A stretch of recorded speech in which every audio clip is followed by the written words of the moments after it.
Malawi Today. Sikalekale mmene tinamva kuti iya panopa mafuta azibwera pa njanji mpaka ndithu kunali ngati zosegulira kuti mafuta oyambirira abwera zimene jaso zangothera pa njira. Ndesiti kudziwa kuti andalewa amaganiza motani. Ogwira ntchito ku mgodi wa Malasha wa Kaziwiziwi m'boma la Lumphi adandaula ndi mavuto omwe akukumana nawo pa ntchito yawo. Palankhula pomwe nduna yona za ntchito inayendera malowa adzulo, iwo ati akulandira malipiro ochepa, kupatsidwa nthawi ya nkhomaliro, sakupatsidwa zovala zozitetezera, komanso osalandira malipiro apadera akagwira ntchito mopyola nthawi yoyikika. Mawu ake ogwirizira udindo wamkulu wa kampani ya Kaziwiziwi Mining Bifos Nyirenda Chakaka wavomereza kuti kwa nthawi akhala akulephera kukwaniritsa zina mwazofunika. Brian Kachere walemba ripotili.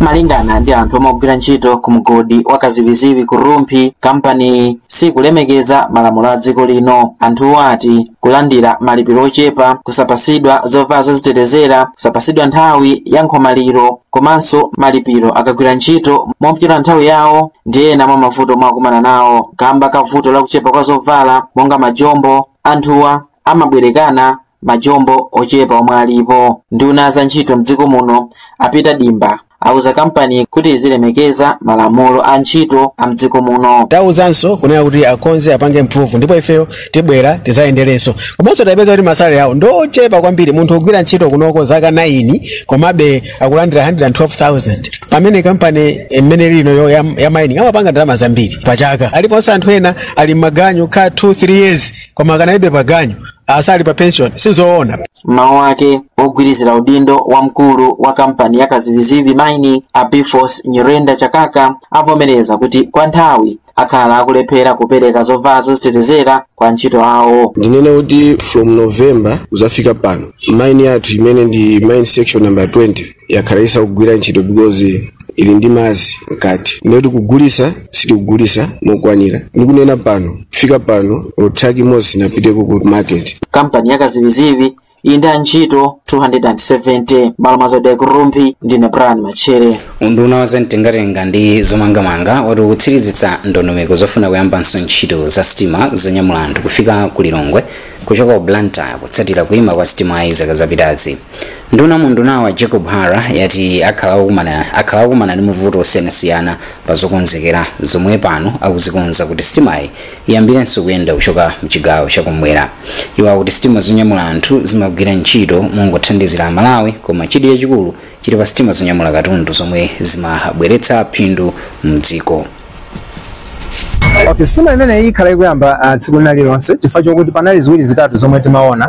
Mudziwe kuti nkhani ya sitima makamaka ku nkhani ya mapassengers ni nkhani yomwe timachita pa chizungu amati with concession. Mongofuna kuthandiza, it is a service yomwe boma limapereka. Si kunyamula mapassengers pa sitima si kwa phindu kwenikweni, koma timafuna kuti anthu akhale ndi mtengo wotsika.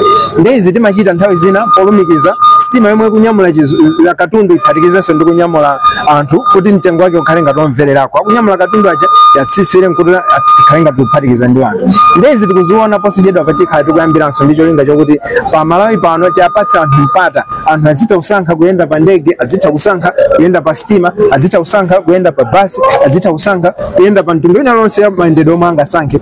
Osati chifukwa cha mthumba koma chifukwa akufuna kusankha ndi kuthekera komwe ali nako. Ndipo olankhulapo pazochitika mdziko Isaac Chekeziwa wati izi zichepetsa mitengo ya mayendedwe yomwe Amalawi amagwiritsa ntchito akamayenda. Malawi akamayenda kuchoka apa kupita apo kukhoza kupezeka kuti kwatsikirako chifukwa panopa ndeti tikulira ndithu mpile kwa chinasososo kwa chinakweze masienta wa akumati chaja mmene angafunire. Zimene zitati zachitika ndithakuona ndithu mtengo wa mayendedwe ukhoza kutsika, ndipo Amalawi mwina akhoza kumvako kukoma mdziko lawo lomwe.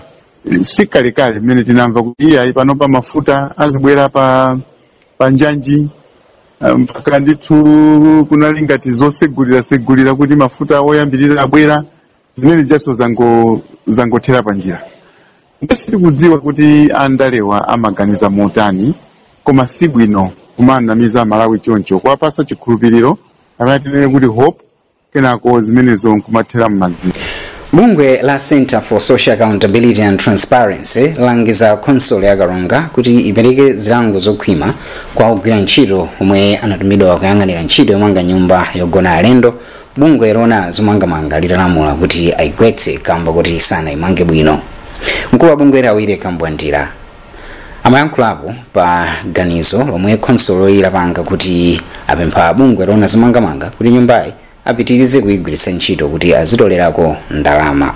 Pakadali pano pa mpando wa konsoloyi a Belliam Mtsukwa ati amvera chiganizochi pa nkhani ngakhale kuti akadakonda kuti asagwetse nyumbayi. Adam Zondaninge ali ndi ripoti. Msonkhano wa konsolo ya bomali umene unachitika lachiwiri, makansala komanso mafumu analimbana kwambiri zingapo ngati ngoyenera kuti konsolo ya bomali yenera kugwetsa nyumba yogona alendo kapena ayi. Kansala wa wodi ya Lukulu a Gift Mwale ati komiti yoona zachitukuko komanso zomangamanga inagwirizana kuti yenera kupempha bungwe loona zomangamanga National Construction Industry Council kuyenera kuwapasa nthawi ndi cholinga kuti apitirize kugwiritsa ntchito nyumbayi kuti athe kupezako ndalama. Komabe mfumu yayikulu Kalonga yati ndiodabwa kuti konsolo ya bomali ikufuna kupitiriza kugwiritsa ntchito nyumbayi ngakhale kuti bungwe la National Construction Industry Council inapereka chilolezo kuti nyumbayi aigwetse. Pothirapo ndemanga pa nkhani nkoyendetsa ntchito za bungwe la SESAT Awire Kambwandira ati ngati nyumba imene kupereka chiopsezo ku miyoyo ya anthu nkoyenera kuti nyumbayi aigwetse. Akambwandira anafotokoza kuti konsolo ya bomali yenera kupereka zilango zokhwima kwa ogwira ntchito wa konsoloyi amene adapasa ntchito kuti ayang'anire ntchito yomanga nyumbayi. Nzomvetsa chisoni kunena kuti zinafika ponena kuti mpaka contractor kumamanga chinthu chimene nchosalimba pamene akonsolo ali pomwepo. Izi zikungoonetsa kuti panali mchitidwe wolekelera osamayendera ntchito imene ikugulidwa kudera. Komanso mwina tikanapempha kunena kuti patengedwe zilango zoveka bwino chifukwa chonena kuti ndalama za Malawi zochuluka zapita kugwetsa chinthuchi sikubwerezetsa ndalama zimenezo. Ndiye timafuna kunena kuti ndithu pakhale zilango zoyenerera ku contractor amene amagwira ntchito imeneyi. Komanso pakhale zilango zoyenerera ku ogwira ntchito ku konsolo amene amayang'anira ntchito imeneyi. Malumwe Zodiac ndi Adams Clement Undani. Governor wa Reserve Bank ya Malawi Dr. McDonald Mafuta Mwale wati uthenga wabodza womwe zinthu zilili pachuma ndi zina zomwe zikuchititsa kuti mitengo ya zinthu izikwera kwambiri mdziko muno. Polankhula pa msonkhano wapachaka wa bungwe la zipembedzo la Park ku Blantyre, Dr. Mwale ati zomwe anthu akumalemba kuti ndalama yako achiyatsika mphamvu ndi zina mwa zomwe zikuchititsa kuti ena adzikweza mitengo ya katundu mopyola muyezo. Ena maomwe anayankhula monga Sylvester Namiwa ndi Boni Kalindo ati boma sikuchita zokwanira pothana ndi katangale mwa zina. Kasimu Aubi walemba ripotili. Mkulu wa Reserve Bank ya Malawi Dr. McDonald Mafuta Mwale wati uthenga wabodza okhudza mmene chuma cha dziko lino chilili ukukhudza ntchito yoonetsetsa kuti chumachi chabwerera mchimake. Dr. Mafuta Mwale ati uthenga monga omwe kuti ndalama ya dziko lino yatsika mphamvu ukuchititsa amalonda ena kuti azikweza katundu wawo, zomwe zikuchititsa kuti mitengo ya chakudya mdziko lino ikwerenso. Pamenepa Amafuta Mwale apempha anthu kuti azigwiritsa ntchito matsamba amchezo pa intaneti moyenera maka popewa kufalitsa uthenga wabodza. Pakadali pano anthu ena omwe ali nawo ku msonkhanowu apempha nduna wa zachuma komanso Reserve Bank kuti aonetsetse kuti akuthana ndi kukwera mtengo kwa zinthu komanso kusowa kwa ndalama yakunja. Kumbali yake nduna ya zachuma a Simplex Cholabanda anatsimikizira anthu kuti boma likuchita chotheka chilichonse pofuna kuonetsetsa kuti chuma chabwerera mchimake, mwa zina popititsa patsogolo ntchito za migodi komanso kupanga katundu yemwe angamagulitsidwe kunja ndipo pamapeto pake boma lizipeza ndalama zakunja. Msonkhano wa masiku awiri omwe bungwe la Park layitanitsa ukuyembekezeka kuthamawa. Malo mwa Zodiac kuno ku Blantyre, ndine Kasimu Aubi. Maboma a Germany ndi China alangiza chinyamata omwe akuchita ulimi wa business kuti adziwiririza ntchito zomwe zimalandira thandizo ku mabungwe othandiza dziko lino pachuma ngakhale pamene asiya kutero. Mmodzi mwa akuluakulu a ofesi ya kazembe wa boma la Germany, Andreas Hartmann, wati zitha kuthandiza kupititsa patsogolo ntchito za ulimi mdziko muno. Mawu ake mmodzi mwa akuluakulu a boma la China, Wang Hou, wati boma lawo ndilodzipereka pothandiza kukweza ulimi mdziko muno. Christina Chiwotha analemba ripoti ili. Mabungwe ya International Fund for Agricultural Development IFAD ndi International Labour Organization ILO anakhazikitsa ntchito ya zaka ziwiri yotukula alimi achinyamata mdziko lino. Cholinga chenicheni cha ntchitoyi ndikufuna kuti achinyamata adzikhala odzidalira paokha, pomwe mdziko lino achinyamata ambiri akusowa ntchito. Potsatira izi, maiko a Germany ndi China alangiza alimi achinyamata mdziko lino kuti ntchito zawo zizikhala zokhazikika ndi zosadalira thandizo la mabungwe omwe amathandiza dziko lino pachuma. Mmodzi mwa akuluakulu ku ofesi ya kazembe dziko la Germany kuno ku Malawi ya Andrea Hartmann wati achinyamata akamaganiza choncho ndipo osavuta kuti nthambi ya zaulimi ya dziko lino itukuke. Ndipo mmodzi mwa akuluakulu a ofesi ya kazembe wa boma la China kuno ku Malawi, Wang Hao, wati dziko lawo ndi lodziperekabe kuthandiza nthambi ya zaulimi ya dziko lino. Pakadali pano mkulu wa kampani ya Naturals Limited atowera Jarakasi wati thandizoli labwera mu nthawi yake. Phindu labwera ndambiri choyambirira taona kuti tikugulitsa pansika mafuta amene timachotsa kuthangaza malambo. Mafuta amenewa ndiozola amene anthu samadziwa samagwiritsira ntchito.